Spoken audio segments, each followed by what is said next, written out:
What I'd like to do at this time is just kind of break for a moment because Senator Burr has joined us, and I realize I may be putting him on the spot just a bit as he grabs a cup of coffee, for which I apologize.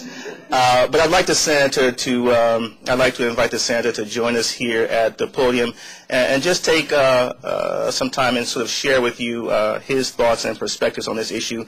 And one of the other reasons why we are particularly proud and happy to have the senator join us this morning is, as some of you may know, the senator is actually one of the lead sponsors on the Graduation Promise Act bill, which is a bill that really would do quite a lot in terms of moving us closer and closer to this issue that we all think is so important. So with that being said, Senator Burr, thank you very much for joining us. Welcome. The podium is yours, sir. Michael, thank you.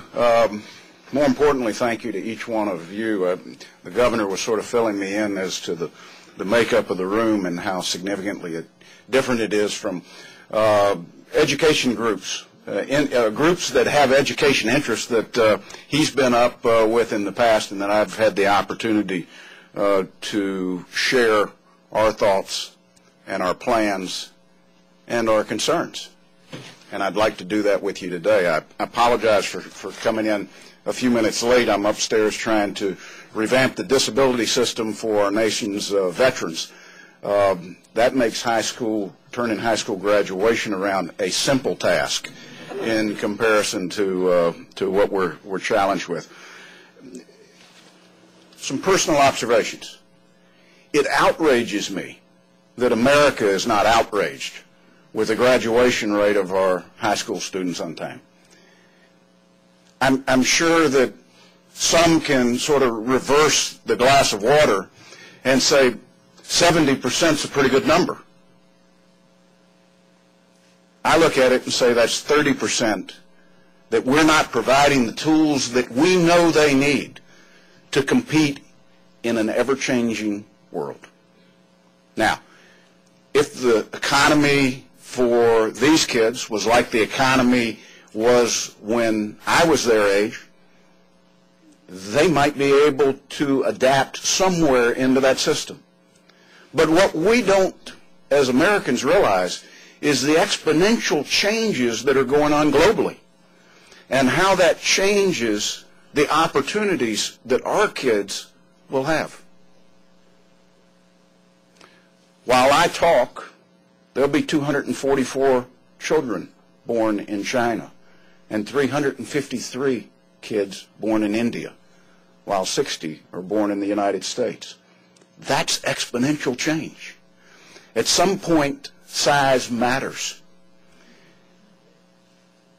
We will reach that point when we don't take 100% of our children and provide them with the tools, the skills that they need to compete in a marketplace where they will be outnumbered.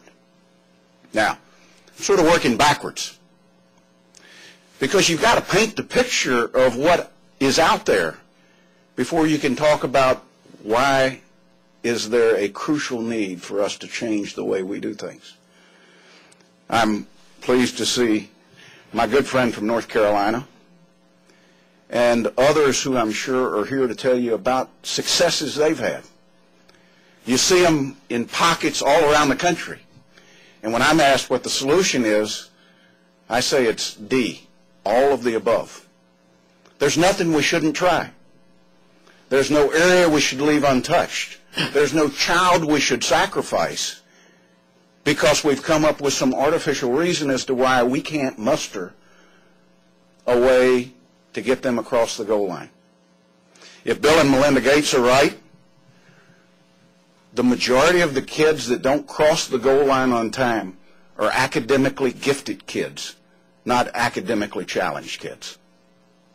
And when you look at the statistics and you realize that of that 30% pool nationally that don't graduate on time, that 88% of them have the grades they need to graduate, it requires us to look a little deeper to find out where we lose. Where have we lost that particular population?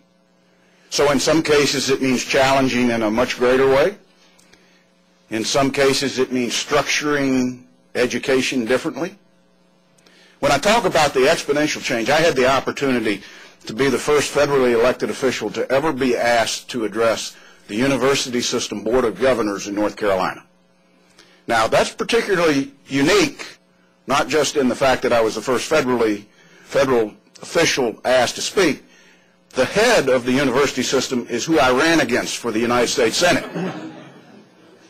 So it has its own uniqueness to it. But two people who ran a very, very challenging campaign, who talk about every 2 weeks now about education. And it's not about what's limited to higher education. It's about K through higher education.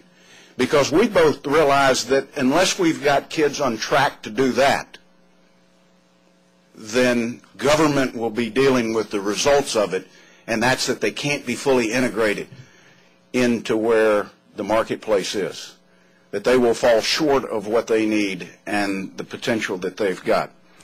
But in having the opportunity to address that group, I shared with them that if you fully understand how exponential this change is, at least in higher education you would ask, why do we still use a textbook? Do you realize that 50% of what a child learns in their freshman year in college is obsolete by their junior year? Now, if one fully understands that and digests it, you haven't got time enough to research a textbook, print a textbook, sell a textbook, before the information that's between the covers is obsolete. Now, why should that matter? Because we're dealing with trying to educate kids whose number one method of communication is text messaging. It's not a telephone. It's not an email. It's an instantaneous conversation that they have with multiple people around the world. They understand the exponential change that's going on. They understand how to access information in a real-time way. Yet we're presenting them information in the slowest fashion, in many cases in an obsolete way, and they know it. So all of a sudden, it makes sense why Bill and Melinda Gates might come to the conclusion that they are. The kids are smarter than we are, yet we're judging them based upon graduation rate on time. We're not creating a framework for them to excel with what they're capable of doing.